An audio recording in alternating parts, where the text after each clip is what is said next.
guys! Welcome back to my YouTube channel. Oh my gosh, namiss ko yung mga ganito klaseng video. Yung nakaupo lang ako, tapos meron ako i-share sa inyo. Actually, marami na tumatakbo sa utak ko. Parang gusto ko nang gumawa ng morning routine, tapos skincare routine. Pero bago natin simulan ng video, syempre papaalala ko lang, hindi po ako derma.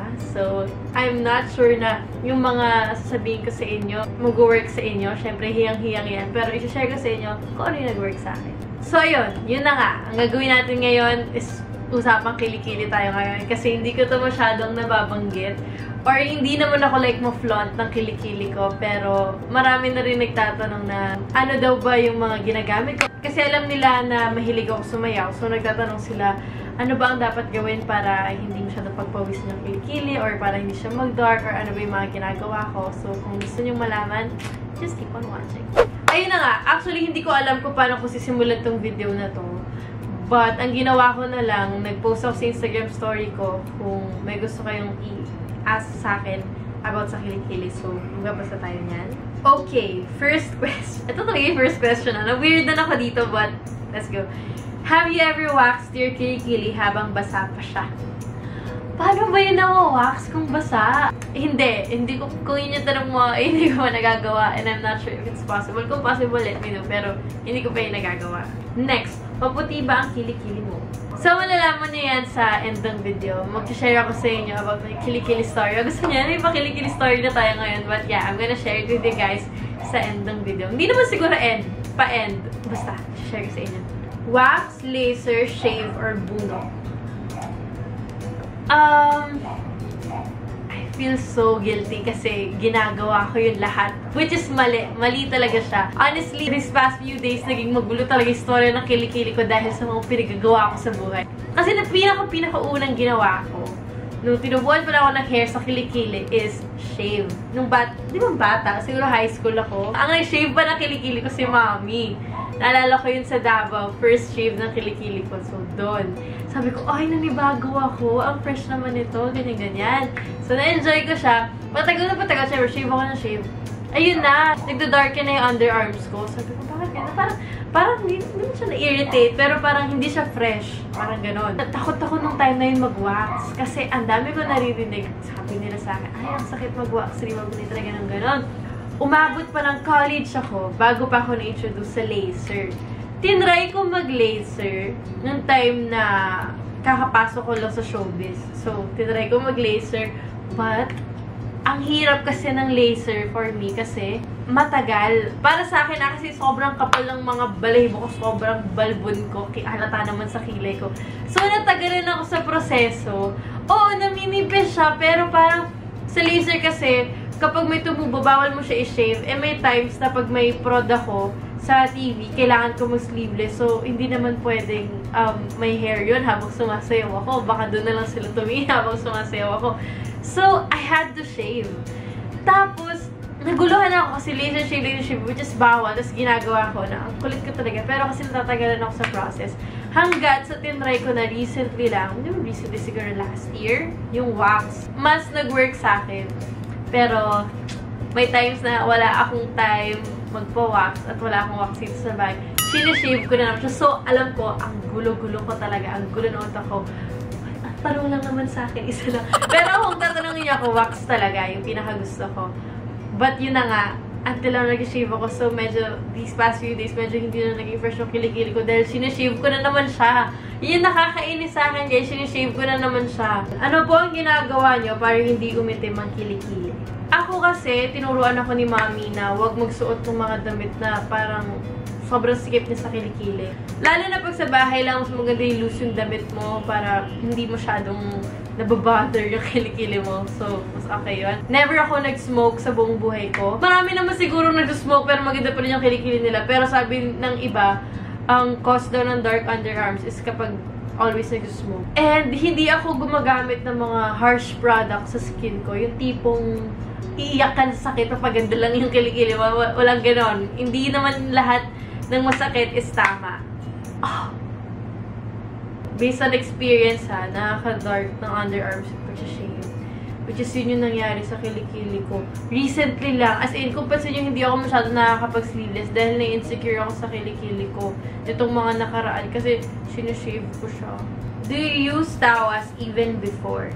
No, never ko siya na-try. Na-curious ako dati pero hindi ko siya talaga tinry. Naranasan mo na bang bumaho ang kilikili mo? Mayabang ba pag sabi ko hindi? Kasi sabi ng mami ko ha, sabi niya sa akin, hindi talaga bumabaho yung kilikili mo. Sabi niya sa akin kasi hindi niya amoy yung kilikili ko. Kahit pag hindi fresh, lagi inaamoy ng mami ko yung kilikili. So sabi niya, hindi daw. So siguro pag di ako naligo ng mga ilang araw, doon lalabas na, imposible namang hindi. Pero so far, wala pa naman nagre-reklamo sa akin na mabaho yung kilikili ko. So, as far as I know, mabaho siya. Are you using deodorant? Okay. Ito guys, aray ko. Mapanakit. Ito guys, i-share ko sa inyo kasi kaka-review ko lang sa product to. Ayaw ko siyang i-share hanggat hindi ako nakakita ng result kasi feeling ko it's a waste of time. But for me, nag-work naman siya. Actually, nag-film ako 7 days straight na ina-apply ko yung product na yun para ipakita ko sa inyo na in-apply ko talaga siya everyday bago ko gawin yung mga kailangan ko gawin. Like, yung work ko, especially sa work ko, lagi akong sumasayaw, lagi ako nakikipag-interact sa mga tao. So, papakita ko yun sa inyo. So, ayun, I made sure na mapapakita ko sa inyo na ina-apply ko talaga itong product na to. At, papakita ko rin sa inyo mga nangyari sa akin ng araw na yun para makita nyo na hindi lang ako like nasa bahay, may iba akong ginawa para i-test yung product na yun. Yung product na sinasabi ko is yung Rexona Deo Dry Serum. Tinry ko siya for 1 week and nakita ko yung results niya in 5 days. Parang nakikita ko na, ay, bumabalik na sa pagka-fresh ng kilikili ko. Well, so 1 week na yun, I'll be honest, hindi naman yung tipong, grabe, laki na ng paano pa ulit? Grabe! Ang okay ko talaga magkwento with actors palagi. Pero sa 1 week na yun, hindi talaga siya yung sobrang mapapansin mo talaga na 100% nag-change yung kilikili mo. It's not that. Pero natural lang yung pagpapaputi niya. Kasi alam niyo yung mga kilikili na hindi na pantay na mas maputi na yung kilikili mo kaysa sa balat mo. Hindi siya yung gano'n. Natural lang yung pagkaputi niya, yung pagka-fresh niya. Eto. So, ayan, pakita ko sa inyo. Oh, yes! Alam niyo, never ako nag-ganon-ganon. Try nga natin. Ayan. Ayan, nakikita. Ayan. So, ayan. Yan yung tinry ko for 1 week. So, ayan. Inopen ko and then I squeezed it na hanggat sa lumabas yung parang pea-size. Then, kasi ako i-apply sa underarms ko, hindi ko ginamit yung fingers ko sa paglalagay sa kilikili ko. Nakalagay kasi sa instructions na kailangan, ito yung panggamit mo talaga, panglagay sa kilikili mo. Okay naman siya kasi smooth yung dito niya, sa gilid. So, madali siyang i-apply sa underarm. So, if you guys wanna see the anong tawag yun? Montage! Gusto nyo makita yung montage kung ano nangyari sa 1 week na yon, kung paano ko siya in-apply at ano yung mga activities na ginawa ko. Watch this.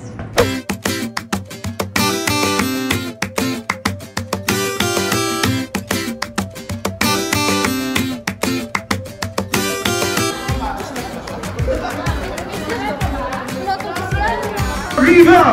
January!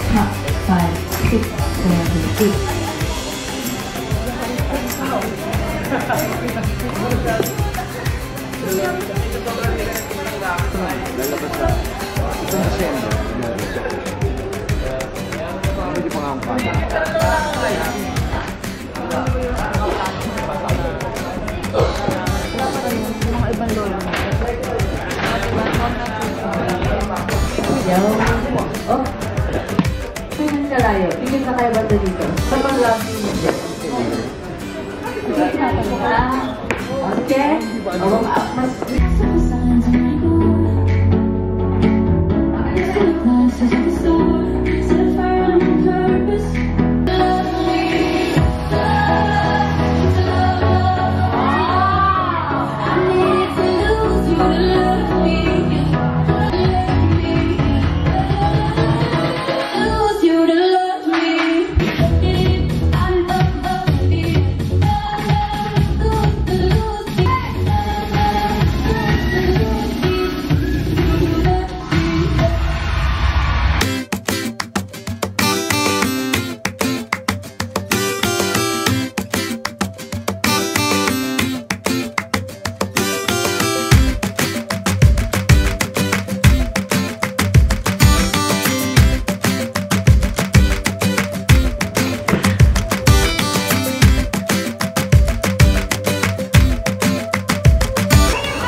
So yun guys, nakita nyo, ang dami kong ginawa sa loob ng isang linggo. Puro outdoors, nag-workout pa ako, tapos sumayaw pa ako sa shoot, at marami pang iba. Una ko napuntin sa kanya is yung bango niya. By the way, ang gamit kong Rexona is yung Fresh Sakura. Meron din silang Fresh Rose.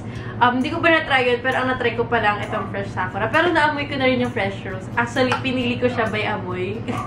Hindi ko alam kung ano yung difference, pero pinili ko siya by amoy and mas nabungahan ako dito sa Fresh Sakura. But let me know if ano yung mas prefer nyo. So yun, kung tatanungin nyo ako kung ito na ba ang gagamitin ko for everyday use, well, yeah, ito na. Kasi nababanguhan talaga ako dito. And for me, it offers uncompromised beauty kasi it dries instantly. Tapos, yung pagkaputi niya, natural lang, hindi yung so much OA without compromising sweat and odor protection. So, okay na yun kasi 2-in-1 na siya. Okay na siya with whitening, okay na rin siya sa pawis. So, bakit naman hindi? Pero honestly guys, I've tried roll-on. So, kinompare ko siya sa dalawa. Kasi guys, yung roll-on naman, para sa akin, matagal siya mag-dry up. Sa inyo ba? Para lang sa akin ha. Para sa akin, hindi siya madaling matuyo. So, parang igaganon ko pa, matagal pa bago matuyo. So, compare dito, pag nilagay ko lang siya, mabilis na siya matuyo. So, hindi siya time-consuming. Tsaka yung roll-on, medyo din may sticky feeling for me. Ewan ko. Tapos, kung sa shake, kasi para sa akin, parang nakakalatan ako sa shake. Parang yung mga residue niya sa parang nasasayangan ako. Alam niyo yun? Parang, syempre, kapag may kalat sa gilid, tatanggalin mo, nasayang din yun. So, para sa akin, good idea na ginawa nilang tube format tong product na to. Feeling ko isa din sa dahilan kung bakit natural lang yung pagka-white ng underarms dito is natural din yung ingredients na ginamit nila. So, katulad na sinabi ko kanina sa simula ng video, huwag kayong kumuha ng product na sobrang harsh na sa kilikili. Natitiisin nyo yung sakit, pumuti lang. Hindi, it doesn't have to be painful. So, sorry, wala akong mapakita sa inyong before and after na picture or video. Kasi I wasn't really sure if I'm going to film this. Kasi nga, hindi naman ako 100% sure if this thing is going to work sa akin. But luckily, it did. So, nag-work siya. So, nakapag-film ako ng video ngayon at may nai-share ako sa inyo ngayong araw. But yeah, ito na yung aking kilikili na hindi naman siya ganun ka-perfect, but it's presentable. Okay, sorry, nalobat na yung camera ko. Medyo may hair pa nga siya, but presentable naman siya. Okay naman siya. At nag-improve na siya. Compare niyo pa before. Sorry, wala ako mapakitang picture sa inyo kasi hindi ko naman pinicturean yung kilikilo kasi nga, hindi ko naman in-expect na mag-review ako ng product. But, nung nakita kong effective, alam niyo naman ako kapag effective at gusto ko talaga yung product, sabihin ko talaga yun sa inyo. And I'm not going to share a product na hindi naman talaga nag-work sa akin. Hindi ko kayo i-bluff. Sponsored man yan or hindi, sasabihin ko sa inyo kung nag-work siya or hindi. But for me, it really worked. Pero huwag kayo mag-expect ng drastic na changes talaga. Paano drastic? Drastic na changes talaga. It will whiten naturally. Normal lang, pero mas okay pa din syempre yung pumunta kayo sa derma and ask kung ano po yung nararapat sa inyong kilikili. But yeah, I'm happy na napakita ko sa inyo yung kilikili ko. Kasi hindi ko tayo nagkaroon ng convo na ganito eh. Wala, nakikita niyo yung kilikili ko kapag minsan sumasayaw siguro ako, pero hindi pa yung talagang yun yung topic today.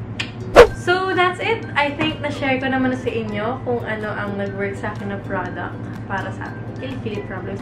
Nakailang kilikili ba akong sinabi ngayong araw? Grabe, no?